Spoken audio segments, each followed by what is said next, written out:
Bonjour, aujourd'hui, une petite visite de notre classe maternelle, la maison des enfants qui accueille les enfants de 2 ans et demi à 6 ans. Quand on arrive ici, on commence souvent par l'aire de vie pratique. Donc là, ça va être le prolongement de ce que vous faites à la maison avec vos enfants. Ça va être les activités de la vie quotidienne. Faire pincer, utiliser une pince à linge, faire des versets, ouvrir une boîte, presser une éponge. Ça peut être plier du papier, proprement, plier un tissu. Bien sûr, ce genre d'activités sont renouvelées parce qu'il faut que les enfants puissent s'entraîner suffisamment longtemps, mais qu'on garde l'excitation et l'intérêt.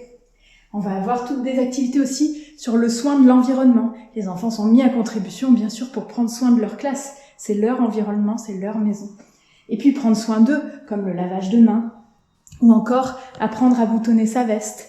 Donc là, on a des cadres d'habillage qui permettent de répéter et s'entraîner pour gagner en confiance en soi. C'est ce qu'on espère lorsqu'on les voit faire et avec succès. On va aussi proposer des activités culinaires. Donc ils vont faire le pain chaque matin et le partager avec les copains. Il va y avoir des activités pour casser des noix, moudre le café, faire un café aux éducatrices. On propose pas de café aux enfants quand même. Et puis faire un jus d'orange par exemple. Les fruits sont en libre service le matin. Les enfants peuvent se servir, se découper une pomme ou d'autres fruits s'il y a d'autres fruits disponibles. On a ensuite l'aire de vie sensorielle, donc que vous voyez derrière moi. C'est des activités qui proposent aux enfants d'enrichir leur langage par des choses très concrètes, très manipulables, et c'est souvent des concepts un peu abstraits, comme grand, petit, les couleurs, les gradations, les textures, les goûts.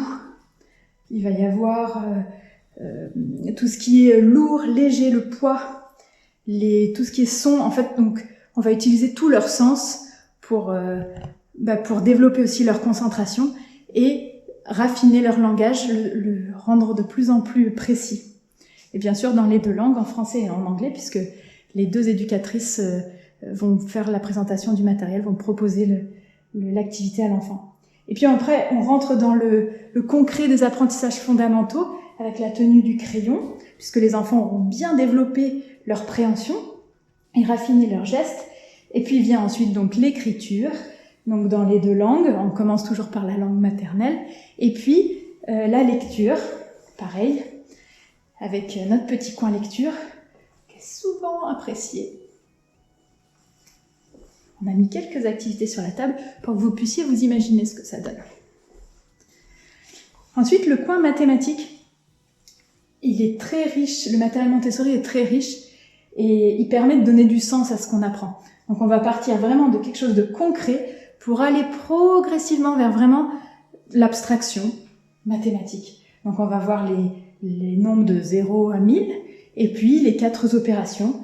Donc c'est toujours au rythme de l'enfant, sachant que c'est aussi notre rôle de proposer à l'enfant d'enrichir son environnement et de lui proposer quelque chose pour que quand il sorte de cette classe-là, il sache lire, écrire, compter et avoir un bagage suffisant pour continuer.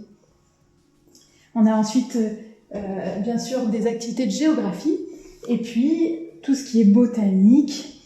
Vous voyez, on travaille souvent sous forme de puzzles, ça permet de faire plein de choses, de tracer, de reconnaître, on se sert aussi des couleurs.